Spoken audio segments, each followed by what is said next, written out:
আইপিএলের মেগা নিলাম শেষ। প্রতিটি ফ্র্যাঞ্চাইজি নিজেদের মতো দল গুছিয়ে নিয়েছে। বেশ কিছু তারকা ক্রিকেটার যেমন স্টিভ স্মিথ, ডেভিড ওয়ার্নার, কেন উইলিয়ামসনরা অবিকৃতই রইলেন। এক ঝাঁক নতুন মুখও পাওয়া গেল এবারের নিলাম থেকে।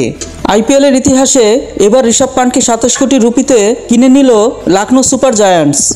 জেনে নেওয়া যাক আইপিএলের 10টি টিমের full squad. Kolkata Knight Riders, Rinku Singh, Varun Chakravarthy, Sunil Narine, Andre Russell, Harshit Rana, Ramandeep Singh, Venkatesh Iyer, Quinton de Kock, Rahmanullah Gurbaz, Anrich Nortje, Angkrish Raghuvanshi, Vaibhav Arora, Mayank Markande, Rovman Powell, Manish Pandey, Spencer Johnson, Luvnith Sisodia, Ajinkya Rahane, Anukul Roy, Moeen Ali, Umran মালিক।